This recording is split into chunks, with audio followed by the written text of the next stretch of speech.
A sloth, a donkey, and a curious human. Send a prompt and see what they're doing. One hits record with a question on his mind. Two brothers pick it up, see what they find. Corn takes his time, Herman's got the facts. Back and forth, they never hold back. My weird prompts, come on in, that's where we begin. My weird prompts, glad you're here. This episode was generated using artificial intelligence. Please verify facts. You know, Corn, this whole show runs on GPU compute, and we wouldn't be here without Modal. Seriously. And that's what powers all our text-to-speech. Everything you're hearing right now. They're an AI infrastructure platform. Developers use them to run GPU workloads in the cloud with zero infrastructure headaches. If you're building anything with AI, check them out. Modal.com. You ever look into that one drawer in your kitchen? You know the one. It is filled with tangled micro USB cables, some mysterious plastic brackets for a shelf you threw out in 2022, and at least 3 or 4 unbranded dusty battery chargers that you're about 90% sure will burn your house down if you actually plug them in. Herman Poppleberry here, and Corn, you are describing the charger graveyard. It is a real phenomenon. People buy these things on a whim because they bought a pack of rechargeable AAs or a high-powered flashlight, and they just grabbed the cheapest plastic sled with a plug attached to it. They see a price tag of $8.50 and think, how complicated can it be? It's just a plastic box. Well, today's prompt from Daniel is about exactly that. He is asking for a buyer's guide to this absolute minefield of rechargeable battery chargers. We are talking AA, AAA, 18650, 21700. It is a mess out there. Daniel wants to know how to spot the quality gear, what a reasonable price point actually looks like, and he specifically asked about this idea that an 8-cell charger is the largest you should go. This is such a timely topic because the market has been flooded lately with these generic, unbranded units on major online marketplaces. And the thing is, with batteries, a bad charger isn't just a waste of $15. It can actually be dangerous. If you are pushing current into a lithium-ion cell without the right termination logic, you are basically inviting a thermal event into your living room. A thermal event? That is a very polite way of saying a fire, Herman. By the way, quick shout out to our invisible scriptwriter today. Google Gemini 3 Flash is powering this episode.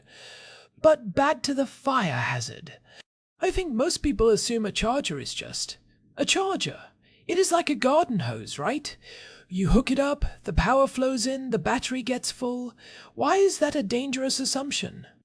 Because batteries are not buckets, they are complex chemical sandwiches, and different sandwiches need different cooking methods.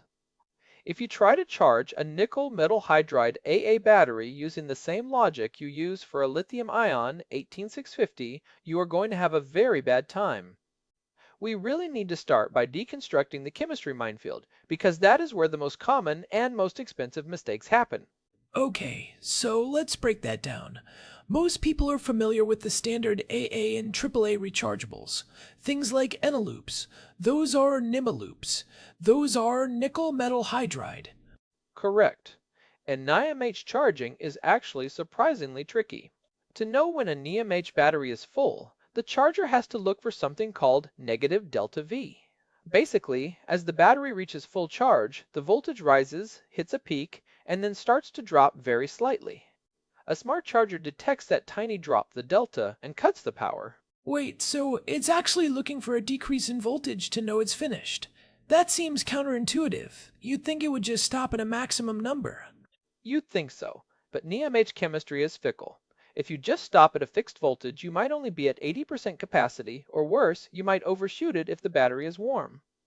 That slight dip is the only reliable "I'm full" signal the chemistry gives off. If the charger is dumb or cheap, it might miss that signal, especially if the charging current is too low to create a clear dip and just keep pumping current in, which cooks the internal chemistry. It's like trying to fill a water balloon in the dark. If you don't feel the weight change, you just keep going until it pops. And then on the other side, you had the lithium cells, the 18650s and 21700s that power everything from high-end flashlights to vape pens, and even some power tools. Those use a completely different method. Right, those require constant current, constant voltage, or CCCV. The charger starts by pushing a steady current until the battery hits about 4.2 volts, and then it holds the voltage steady while the current slowly tapers off. It's a very precise dance. If you overcharge a lithium cell even by a tiny bit, say to 4.3 or 4.4 volts, you are significantly increasing the risk of the cell venting or catching fire. A cheap universal charger that claims to handle both NiMH and lithium-ion, but doesn't have a sophisticated microcontroller to distinguish between them, is a disaster waiting to happen. So when I see a $10 charger on a random website that says universal superfast charge all batteries, my internal alarm bells should be deafening. They should be screaming. The mechanism of failure in those cheap units is usually a lack of proper termination. They often use simple timers, where it just charges for 4 hours and stops regardless of the battery state. Or they use a trickle charge that never actually shuts off. That trickle charge might be fine for an old school nickel-cadmium battery from the 90s, but for modern Inaloops or lithium cells, it just degrades the lifespan.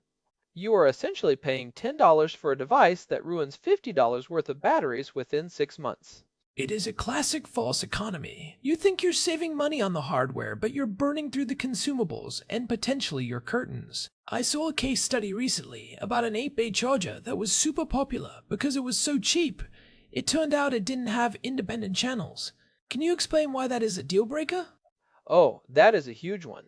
Independent channels mean the charger treats every slot as its own separate brain. If you have a charger where slots are paired, you have to charge 2 batteries at once. But if one battery is at 20% and the other is at 50%, the charger has no way to know. It just sees the average of the two. It ends up overcharging the 50% battery while trying to fill the 20% one. A quality charger, like the Nitecore D4, which has been a benchmark for a decade, monitors each cell individually. I love the D4. It is like the old reliable of the battery world. It is not the fastest, but it is consistent. It has that nice little screen that tells you what's happening. But Daniel asked a very specific question that I want to poke at. The 8-cell limit. Is there actually a physical or safety reason why we shouldn't be buying those massive 16-bay or 24-bay chargers? I see them all the time marketed to people with kids who have a lot of battery-operated toys. It is not a hard rule in the sense that physics forbids it, but it is a very strong practical guideline. There are 3 main reasons: heat, power distribution, and component quality. Think about the heat first. If you are charging 16 batteries at once in a compact plastic tray, you are creating a massive amount of concentrated heat. Heat is the #1 enemy of battery longevity. In a cheap 16-bay unit, those middle batteries are just getting baked because they're surrounded by other heat sources. It is like being in the middle seat on a long-haul flight. Nowhere for the heat to go. And then there is the power supply. Most of those mega chargers share a single power brick, and often it's a very cheap, underpowered one. If you put in one battery, it might charge at a decent speed. But as you fill up all 16 slots, the charger has to split that power. Often, it starts pulsing the power. It gives slot 1 a burst, then slot 2, then slot 3, cycling through them. It is much less efficient and can be harder on the battery's internal resistance over time. If the pulsing isn't smoothed out by good capacitors, the battery never really settles into a stable charging state. So if I actually need to charge 16 batteries regularly, maybe I'm a photographer or I have a fleet of remote-controlled cars. Your advice would be to buy 2 high-quality 8-bay chargers instead of one giant 16-bay unbranded unit. 100%. It gives you redundancy, better heat management, and usually a much better microcontroller per slot. If one charger fails, you still have the other. If a 16-bay unit fails, your entire workflow stops. Brands like Panasonic or Maha PowerX make excellent 8-cell NiMH chargers that are designed for professional use. If you go beyond 8 cells, you are usually moving into the territory of no name manufacturers who are cutting corners on the internal components to keep the price down. Let's talk about the guts for a second. You mentioned microcontrollers. What is actually happening inside a $40 charger that isn't happening in a $12 one? Is it just better plastic? Or is the actual circuitry that much more complex? It's the circuitry. In a high-quality unit, you have a dedicated integrated circuit for each channel, or at least a very high-speed multiplexer that is sampling the voltage and temperature of each battery hundreds of times per second. It is looking for that negative delta V I mentioned, and it is also monitoring the internal resistance of the battery. Internal resistance. That's basically the health of the battery, right? Right. As a battery gets old or damaged, its internal resistance goes up. It becomes harder to push power into it, and it generates more heat during the process. It's like a pipe getting clogged with scale. You have to push harder to get the same amount of water through. A smart charger like the XStar VC4SL can actually measure that resistance. If it sees the resistance is too high, it will lower the charging current automatically to keep things safe, or even tell you, hey, this battery is junk, go recycle it. A cheap charger doesn't care. It will just keep shoving current into a high resistance battery until it gets dangerously hot. It's the difference between a doctor who checks your pulse and blood pressure before giving you a prescription and a guy in an alley who just hands you a mystery pill and says, good luck. That is a surprisingly accurate analogy, Corn. I'll allow it. And we should talk about the price point Daniel asked about. What is reasonable in 2026? If you are looking for a solid 4-bay multi-chemistry charger that handles both NiMH and Li-ion, you should expect to spend between $25 and $50. That feels like a fair range. It is enough to cover the cost of decent components and safety certifications, but it is not luxury pricing. Is there any reason to go higher than that? Well, if you are spending over $60 or $70, you are moving into analyzing chargers. These are for the real nerds, like the SkyRC MC3000. Those let you plug into a computer, graph the discharge curves, update firmware via Bluetooth. It is overkill for most people, but amazing if you really care about your cell health. For the average person, $40 gets you a very safe, very capable machine that will last a decade. I feel like there is a middle ground too, where people buy chargers from reputable brands but don't realize they are dumb chargers. I'm thinking of those overnight chargers you see at the grocery store that come bundled with 4 batteries for $20. You see the big brand name and assume it's high tech. Oh, those are the worst. They are often timer-based. They are designed to be so slow charging at such a low current that they probably won't damage the battery if you leave them in too long. But they are incredibly inconvenient, taking 12 to 16 hours to charge, and they still don't provide the optimal charging curve. You're much better off buying the batteries separately and getting a dedicated smart charger. The bundled chargers are basically the free samples of the battery world. They're just enough to get you started, but they aren't a long-term solution. One thing that has changed the game recently is USB-C. I've noticed a lot of the newer high-quality chargers have moved away from those proprietary wall wart AC adapters and just have a USB-C port on the back. Is that a good thing? Or does it add another layer of complexity? Generally, yes, it's a positive shift. It allows you to use a high-quality GaN gallium nitride power brick that you probably already have for your phone or laptop. It makes the charger more portable and often more efficient. Just make sure the charger supports power delivery or PD so it can actually pull the wattage it needs to fill all the bays at once. If you plug a high-end charger into a tiny 5-watt phone brick from 10 years ago, it's going to struggle. We actually talked about the nuances of USB-C back in episode 773 if anyone wants to dive into that specific rabbit hole. Nice callback. But let's stay on the safety side for a minute. Daniel mentioned the surge of unbranded gear. One thing that drives me crazy is the fake safety logos. You see a charger on a marketplace, and it has the UL logo, the CE logo, the FCC mark, but it's a $12 unit with no manufacturer name. How do we actually verify that? It is very difficult for a consumer to verify a UL listing just by looking at the sticker, because those stickers are faked all the time. The best way to protect yourself is to buy from reputable retailers and stick to known brands in the enthusiast community. Brands like Nitecore, XStar, EBL, and Panasonic are generally very reliable. They have a reputation to maintain. If you're buying from Super Happy Battery Store on an international marketplace, those logos are just decorative art. Decorative art. I love that. It is like putting a certified organic sticker on a Twinkie. It looks official, but it doesn't change what's inside. Pretty much. And the risk isn't just fire, it is the quality of the plastic. Genuine certified chargers have to use flame retardant plastics. Cheap clones often use the cheapest ABS plastic available. If a component inside fails and starts to glow, a certified charger might melt, but it shouldn't ignite. A cheap clone could become a literal torch. There was a teardown recently of one of these market special chargers where they found the fuse was just a piece of wire soldered across the board. That is terrifying. That is terrifying.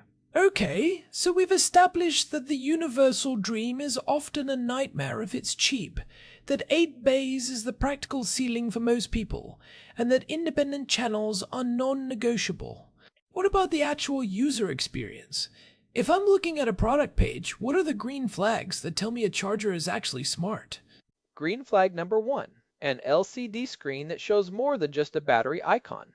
You want to see the actual voltage, like 3.85 volts, and the charging current in milliamps. If it shows the accumulated capacity, or how many milliamp hours it is put into the battery, that is a huge plus. It helps you identify when a battery is failing.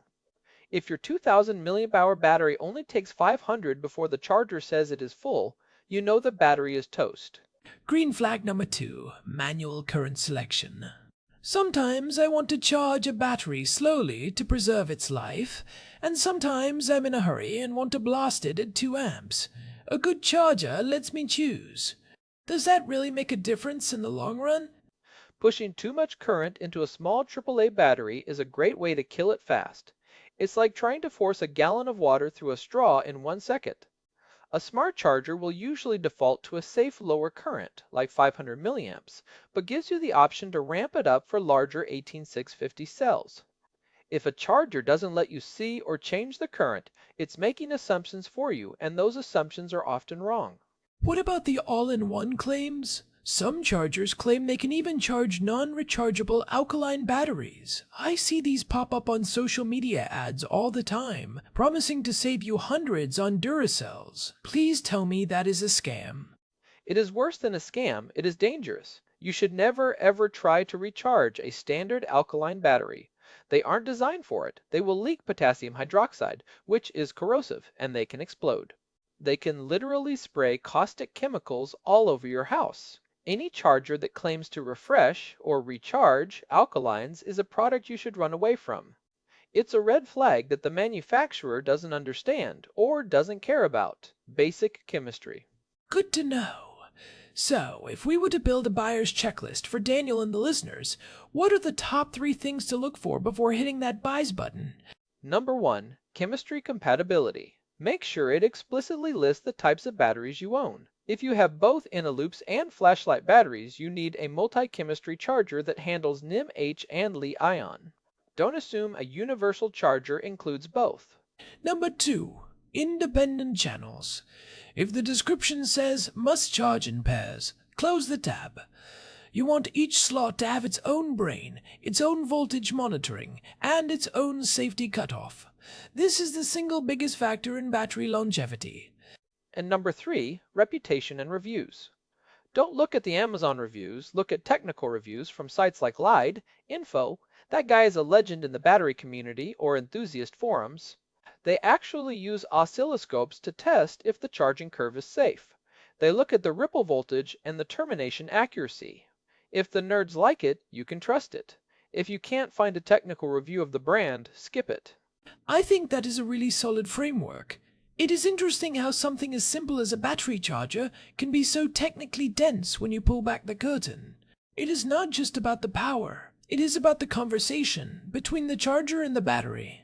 It's a constant feedback loop. It really is. It's a dialogue. The battery says, I'm getting a little warm, and a good charger hears that and backs off. A bad charger just keeps shouting. And as we move toward more and more electrification, having a healthy relationship with your batteries is going to save you a lot of money and frustration. A good charger is like an insurance policy for your electronics. You might spend $40 now, but you'll save hundreds in replacement batteries over the next 5 years. Well, I'm definitely going home and throwing out those 3 mystery chargers in my kitchen drawer. They are probably decorative art at best, and fire starters at worst. I think I have an old one that actually hums when it's plugged in. That's probably a bad sign, right? Oh, humming is a terrible sign. That's usually a vibrating transformer or a failing capacitor. It's basically screaming for help. Recycle that immediately. If you can't remember where you bought it or what brand it is, it's not worth the risk. Truly. Well, I think we have given Daniel a lot to chew on here. It is a minefield, but with a few specific markers you can navigate it pretty safely. Don't be afraid to spend the price of a nice dinner on a piece of equipment that handles high-density energy in your home. Definitely. And it is only getting more interesting as USB-C PD becomes the standard. Maybe one day we won't even need these dedicated sleds. We're already seeing batteries with USB-C ports built directly into the side of the cell. But for now, the standalone charger is still king for anyone who wants to do it right. For sure. Especially for those of us with dozens of cells for various gadgets. Well, that about wraps up our deep dive into the world of battery chargers. Huge thanks to our producer, Hilbert Flumingtop, for keeping the gears turning behind the scenes. And a big thanks to Modal for providing the GPU credits that power the AI behind this show. They make this kind of deep dive exploration possible. This has been My Weird Prompts. If you enjoyed this dive into the sandwich of battery chemistry, head over to myweirdprompts.com. You can find our RSS feed there and all the ways to subscribe so you never miss an episode. We've got a whole archive of deep dives on everything from obscure kitchen gadgets to the history of the light bulb. Save charging, everyone. Don't leave your chargers on the carpet. Catch you next time. This episode was produced using Google Gemini 3 Flash, text-to-speech by Chatterbox. Thanks for listening to our show, My Weird Prompts, where our thoughts go from slow takes to facts on cue. We change and follow through. My Weird Prompts.